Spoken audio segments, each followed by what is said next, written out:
Hello, welcome back to Single Mom on a Farm. Today we're going to show you how we make chili powder. So first we cut the stems out of all the peppers, and then we're going to slice them up and dry them in the dehydrator. And then you blend them in the blender, so it's all pretty easy. After they're sliced, we just stick them on our drying pans like so. I've actually never dehydrated this before. I've always chopped them up and stuck them in the oven to dry them out. So that will work too. And if you do have a dehydrator, you should have a drying guide like we have with lots of different vegetables on it that will give you a little bit of advice actually. You know, it says 4 to 8 hours. We want ours a little bit more crunchier so they're easier to blend and make into chili powder. We're just making them pretty thin. And then these extra pieces here, the thicker pieces, because they would take a lot longer to dry, I'm just going to chop up and put them in a Ziploc bag and put them in the freezer. And then I love to add them to ground beef when I'm making taco meat or whatever. So we put our dehydrator in our pantry lean-to area because it's hot and loud. And I don't want it in the main part of the house where it's already hot enough. So we did, how many trays did we do so far? 5. Okay, we just need one more. So grab one more. Let's fill it up.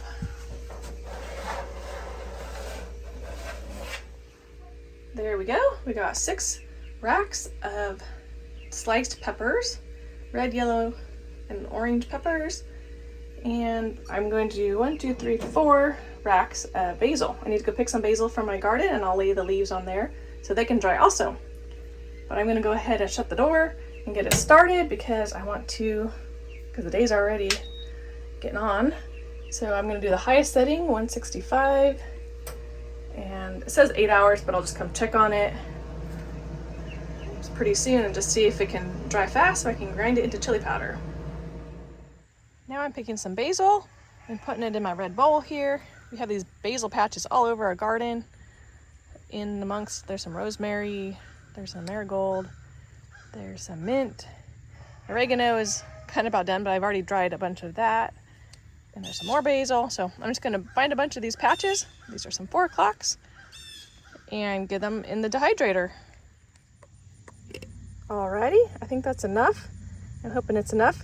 I hate to pick it because I love it fresh. I really love it in pesto. It's my favorite all summer, but I know that it will die eventually when we get our first frost in the fall. So I might as well be picking it and going to dry it out. I rinsed off the basil leaves and patted them dry with a paper towel just to make sure they're pretty clean. But as I was cutting them, I also checked for spider webs and stuff like that. Didn't see anything, so they're probably just fine. And I'll stick them on the trays here. The peppers are already looking good, and it's super hot in here and it's kind of loud. See, that's why I put it off to the side. Unless it's the winter, then it's fine to use it in your house because then you want your house to heat up. All right, there we go. Got the basil on some cookie sheets. Looks like I only picked enough for 3 racks, but that's all right. That's all I need. I can do some more in the fall. I usually wait until the first cool day to do this because it is too hot to be drying today. But today's the day we had all these peppers that needed to be dried, so I'm doing it today, and I'll probably do some more in the fall. It's been about 3 hours since I did the basil, and it looks totally dry.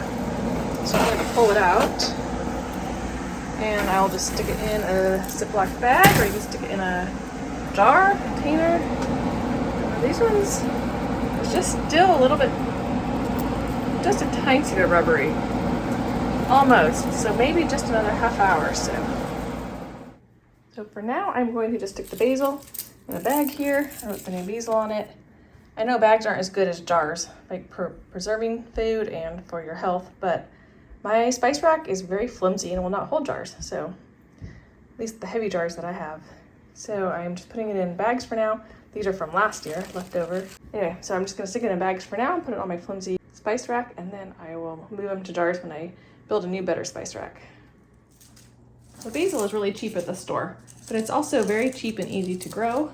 We grew all of ours just from seed. It was only like half a packet of seeds. We just scattered them around and all this basil grew. So it's also super easy. You can do it in the windowsill or a little planter. It's very easy to grow.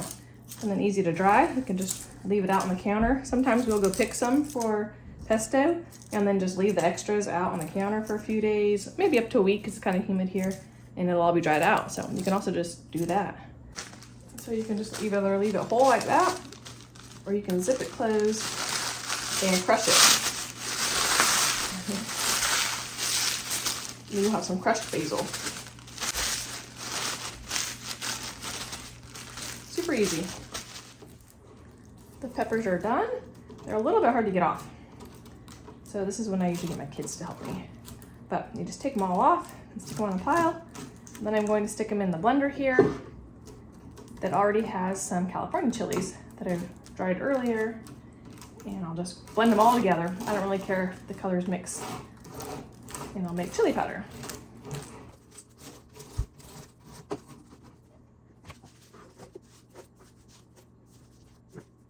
And then you simply blend it.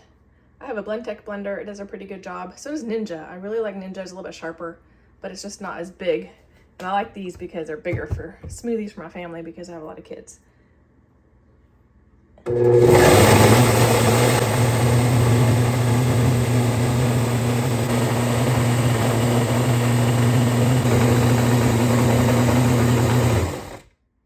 there you go.